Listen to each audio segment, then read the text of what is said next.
Минтруд заявил, что прожиточный минимум 11 тысяч 12 рублей, это многовато, а в силу того, что товары и продовольствие стало дешеветь, минус 400 рублей. Хочу вам напомнить, что содержание в тюрьме по Европейскому Союзу стоит в день 4600 рублей, в месяц 138 тысяч, а это даже не тюремная норма.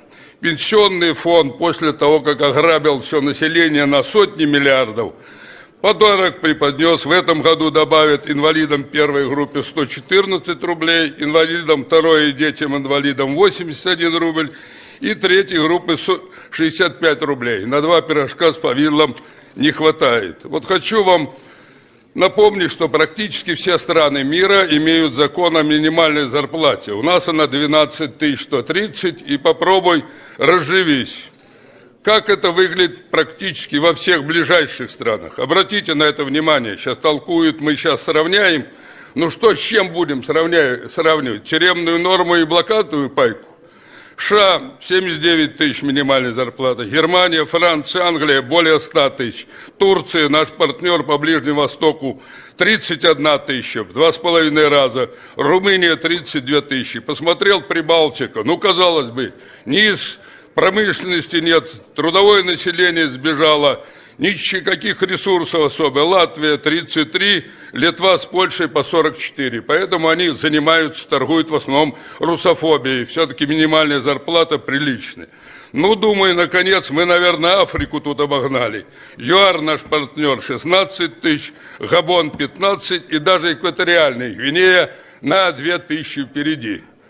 Ну вот пока мы не примем с вами принципиальное решение, что минимальная зарплата должна быть на сегодня минимум 25 тысяч, а Смолин считал 36 тысяч специалистов, вся остальная возня вокруг ремонта Конституции, она не имеет принципиального смысла. Я к вам обращался с предложением рассмотреть русскую проблему в полный рост. Она нас всех за горло взяла. 65 миллионов с войны потеряли русские, с 91 года 20 миллионов. При этом курсе потеряем в ближайшее время еще 12. Ломается хребет демографический и культурно-исторический народу, который 1000 лет собирал эти просторы. Мы не выживем в этой ситуации. Обращаю внимание председателя, он с Саратовской области. Вымирание русских. В Саратовской области преимущество русское население. Лидеры по Поволжью 19 тысяч. Приволжский округ, лидер в целом по стране. 110 тысяч потеряли в прекрасных областях за прошлый год. Омская, ведущая область Сибири, 17 тысяч рублей. Алтайский край, благородный, почти 16 тысяч. Мы должны прямо в Конституции записать о роли государствообразующего народа, без которого эти просторы не могут существовать в единстве. Сидят, упираются и не хотят даже рассматривать эту самую главную, самую болезненную и самую актуальную тему, которая сегодня есть в державе. Там записано по недрам. Мы единственная страна, в которой Конституции можно распродавать недра. Открывайте все Конституции Европы, нигде этого нет. Беру за 3 года. Я перед вами выступал, я некоторые вещи обязан вам напомнить. 3 года торгуем недрами, продали на 20 с лишним триллионов рублей. В бюджете ни разу не было больше 8. Но я думаю, ордынцы бы сказали, а что ж мы мало брали? Когда они у нас господствовали, они брали десятину со двора. А тут берут и не хотят платить нормальные налоги. Открываю вчера сводку. Трамп блестяще выступал, темпы высокие, поддержка самая массовая, и демократы вроде сдались. Блумберг, самый богатый мэр предыдущий Нью-Йорка, 50 миллиардов долларов доход, и говорит, надо на 5% увеличить налог с богатых. Тогда мы получим дополнительно 3 триллиона долларов в их бюджет. А у нас мы вносим, даже не хотят рассматривать. Мы 8 раз вносили о детях войны, которые влачат дикое, жалкое существование. Опять никто голосовать не... Ну так же просто нельзя. Мы обязаны прямо закрепить, что недра принадлежат гражданам. И никакие эти 15 упырей, которые захватили 10 тысяч рудников, которые вся страна осваивала. Пенсионный возраст.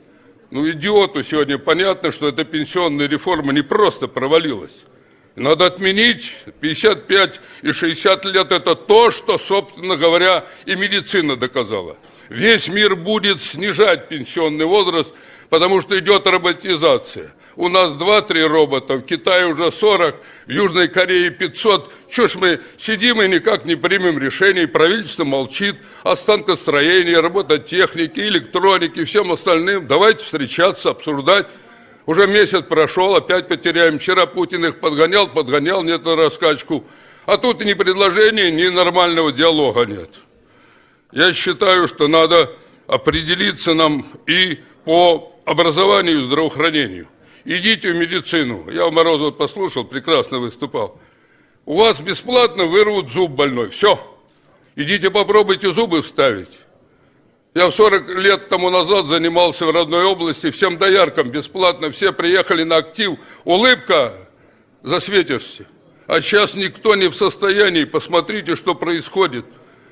Какое может быть здоровое население? При такой зарплате, пенсии не может быть, нищее население не может быть здоровым. Этот вопрос должен принять, решение принято в полной мере. Что касается ремонта управления, я думаю, что во многом этот закон, это моя личная точка зрения, поправки внесены в связи с тем, что хотят провести вопрос о Госсовете. Госсовет может быть эффективным, если он будет иметь государственные мозги, отражать население всей страны. Конституция, как правило, компромисс. А когда опять сидит Клишес и начинает проталкивать позицию, по которой надо отдать право президенту и утверждать прокурора, у нас не работает правоохранительная система. Мы не можем с такой правоохранительной системой ничего сделать. Никакой коррупции невозможно победить. Я вас просил, давайте создадим комиссию и вместе поедем в совхоз Ленина. Эта банда во главе с некоторыми кураторами, которые сидят, видимо, и в Кремле, вместе с прокурорами, следствиями, душит и уничтожает ведущее хозяйство. Посмотрите, что они творят. Это полное безобразие. Ну что, поднимать людей для того, чтобы, если не в состоянии услышать даже здесь коллеги, сейчас обложили со всех сторон предприятие Казанкова, лучшее в Европе. За что? За то, что песок накопал рядом для того, чтобы привести в норму стройку и почву, в принципе. Я извиняюсь только потому, что там показали хороший результат Казанков-младший, только потому, что там в Приволжском наши ребята, только поэтому. То же самое и с Левченко было. Мы с Харитоновым 2000 народу возили для того, чтобы предыдущего бандита Маркелова, который главой республики был, посадили, он сейчас сидит. Видимо, и новым не имется. То же самое и с другими народными предприятиями. Я вам предлагаю еще раз вернуться к этой теме. Мы не можем нормально идти на выборы, если дальше будут эти пороги. Губернаторы ты не можешь, если вас по головке погладят, если местному самоуправлению дадут. Какое местное самоуправление, мы им отдали 190 позиций и не дали денег. Раз федеративное государство, давайте иметь федеративный бюджет. 30% на главные программы, 30% на республики, области, и дать главе-то, да он что-то может делать, а он ничего не может делать. Вот мы ему сейчас запишем, чтобы мы ему не записывали при таком финансировании, он как ничего не мог делать, так и ничего не сделает. Суд все больше превращается в инквизицию. Если и дальше так это будет, то это все закончится дракой на улице. Совхоз Ленина начинался с прокуратуры и суда местного. Потом перетащили в другой суд. Материалы лежат, 15 депутатов лежат у президента. Я не получил ответа. Напоминаю администрации. Мы написали в Следственный комитет прокуратуры, уже новый прокурор, ничего опять не получаем. Мы должны с вами все сделать для того, чтобы ремонт этот не был фиктивным. Обстановка требует очень принципиальных решений. Сегодня у нас на сайте «Правде Советской России» опубликованы все 6 угроз, о которых я вам говорил. Они должны быть учтены при ремонте Конституции, иначе все это будет пустая работа. Спасибо. Учитывая, Геннадий Андреевич, что вы упомянули мой избирательный округ, Саратовская область, с одной стороны, я с вами соглашусь, что убыль населения большая по итогам прошлого года, но все-таки было бы правильным сказать, что это абсолютные цифры, тем более они складываются из двух составляющих.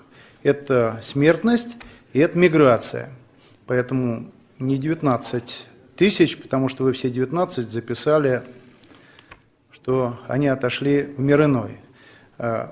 Порядка 5 тысяч – это миграция.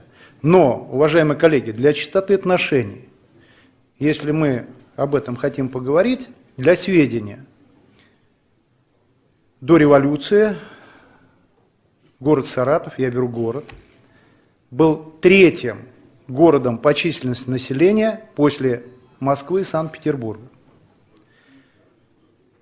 Третьим.